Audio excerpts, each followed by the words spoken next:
Ọhaneze ndị Igbo abịakwa m ka m si abịa na-asị m na ewuju m ozi dị mkpa wee bịa n'ụbọchị nke taata. O nwere unu mana ihe na-akpọtụ kemgbe izuụka gara aga bụ na ihe Ebuka Obi gwara ndị ogwugwu akpụ. Kịta dibịa ọzọ nọkwa n'Enugu steeti apụtagwukwanụ wee sịkwa ka o tinye okwu ka o tinye ọnụ na ya bụ okwu wee na-asị biko na ihe ahụ important message to ndị Okija ọbụla. Ịbụrụ onye Okija biko bụrụ n'iso ndị mmago n'iso n'ihe a na-eme n'Okija.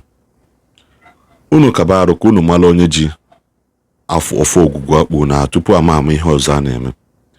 Maka na obodo ọbụla mmadụ 5, 4, 5, 6 obodo ọbụla ji more than one person ji ofu okwu alụsị.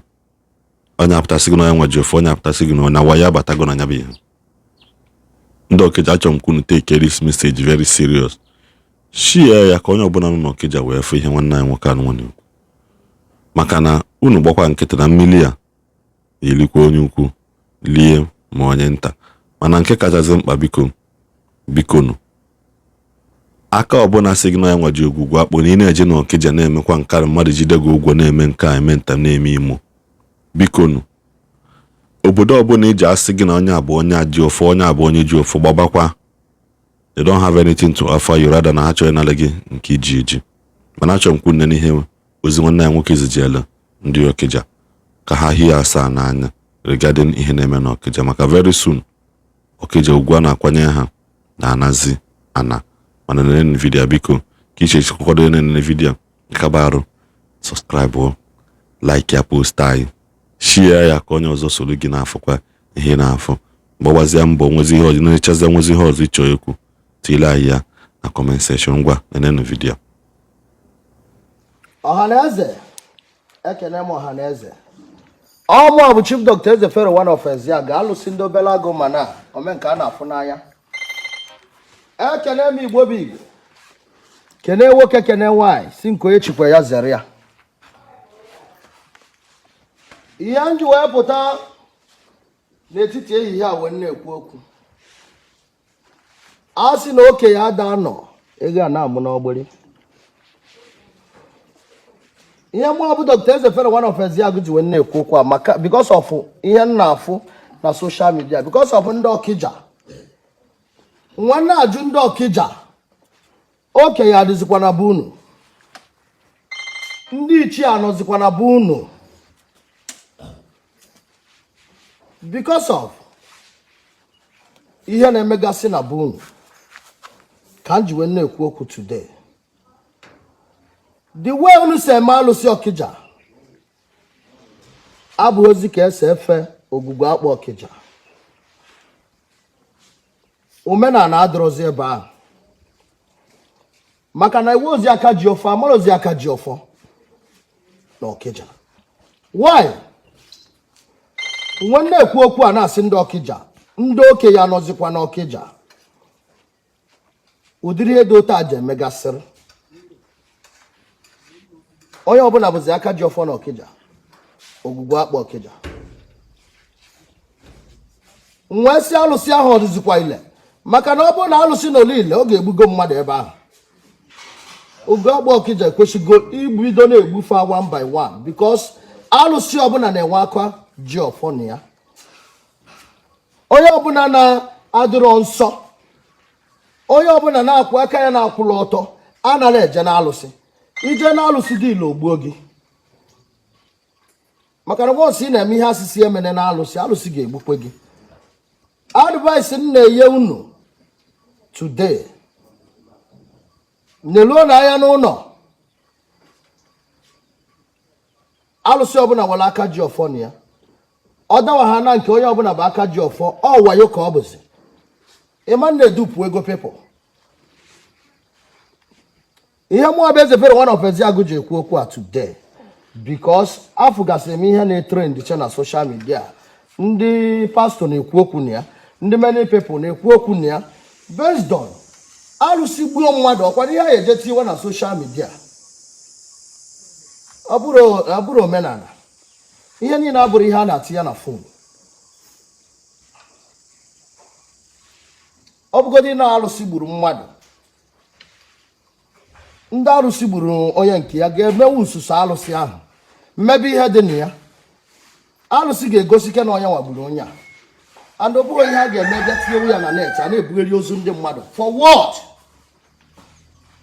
Ọ bụrụ ọ dị omenala Igbo, ọ bụrụ omenala ka ọ bụ ihe unu na-emezi ihe a bụ omenelu and mmata na amata na ihe ọbụla mmadụ na-eme n'ụwa gọọmenti bụkwa okwu ka m na-agwa unu taa wee na-agwa ndị okenye nọ n'Ọkịja n'ebe na okwu anya ka achọba aka ji ọfọ alụsị Ọkịja achọtị ya ofebi ya onye ọbụla unu wetara na-agbagharịsị ya bụ aka ji ọbụla enwe polisi mee arrest o atụsie ya ike na alụsị ahụ ogwugwu akpa ahụ gbuo ya. So ihe nji agwara unu ihe a biko unu emechuzina omenala, unu emechuzina ndị dibịa, unu emechuzina people ndị na-efe mmụọ maka na enwe ndị aka ha kakwụrụ ọtọ, enwe ndị ka ji nsọ eme omenala, enwe ndị ka ji eziokwu eme omenala. Ọdịnala abụrụ ihe a na-eme ihe na aka na-aba anara eji ọfọ alụsị, ofu aka na-eji ọfọ alụsị so that alụsị ahụ adị ile. Onye ka mụnwa bụ eze fere one of Isiagu ji wee pụta wee kwuba okwu maka na ọ na-afụ m ụfụ n'ala. Unu na-akachu ndị dibịa, akachu ndị omenala, akachu ndị aka ji ọfọ n'ala Igbo.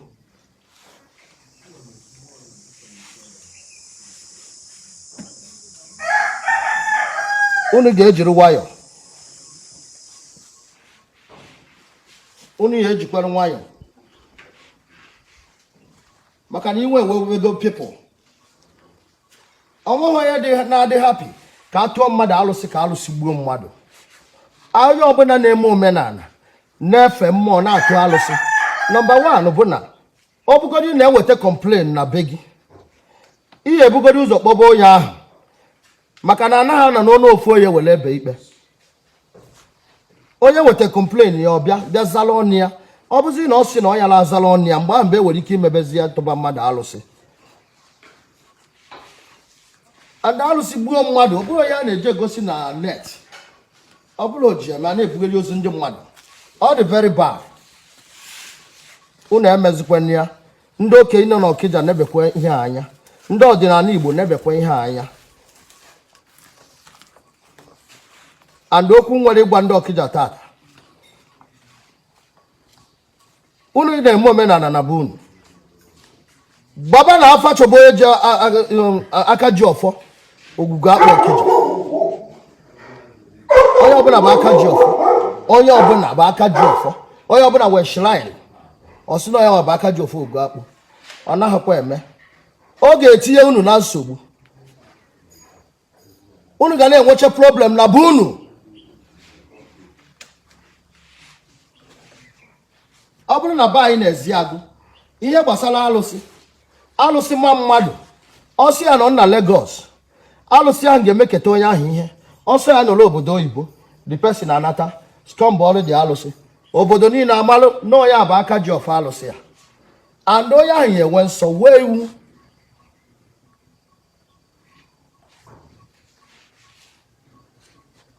Ihe njikwa ya unu agwa unu okwu a, oke ya ada nọ ewu amụọ n'ogbere abụ nwata na-asa afọ alụ n'afọ were na okwu mmere ihe n'ụwa na ọnya abalị unu ndị Ọkịja. Ekene m Igbo bụ Igbo, kene Igbo bụ Igbo, kene nwoke kene nwaanyị. Okwu m na-abụ okwu ndị amụma.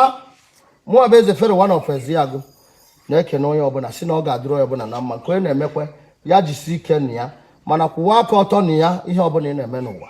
Emebikwana nke mmadụ ayara emebi nke onye ọbụla mebibe nke gị, ihe ya niile ga-atọ ọnụto ya onu. So ihe nje ekwuru okwu tata bụ word of advice ka m nyere ndị Ọkịja wee nyekwa Igbo bụ Igbo ndị niile aka jikwa ọfọ n'ala Igbo. Biko nke onye na-emekwa ya kwụwa aka ọtọ na-eme ya. Ị na-efe alụsị ma nna alụsị were nsọ, ị na-eme ihe agwụ ma nna agwụ were nsọ, maka na agwụ gị ga na-azaghị oku ma alụsị ga na-ezaghị oku, ị ga na-edowe iwu. Emebi na nke mmadụ maka na ihe ọbụla imete na ndụ emechaa n'ikpeazụ be ga-ama ndịkwa mma. Ihe ọbụla mmadụ na-eme n'ụwa ya kwụba aka ọtọ na-eme ya.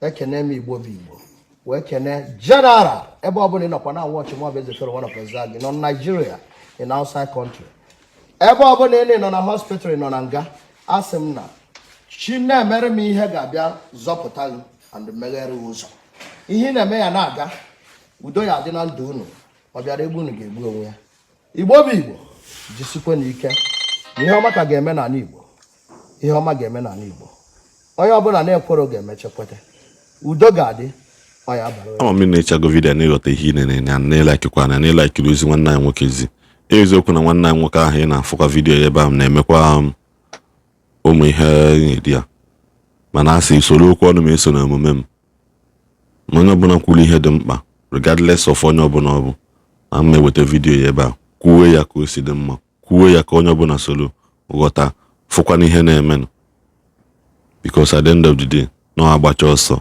agụọ mile so ekenekwa m Igbo niile na-asị na adịla onye ọbụla na mma ka e nwere mgbe ọzọ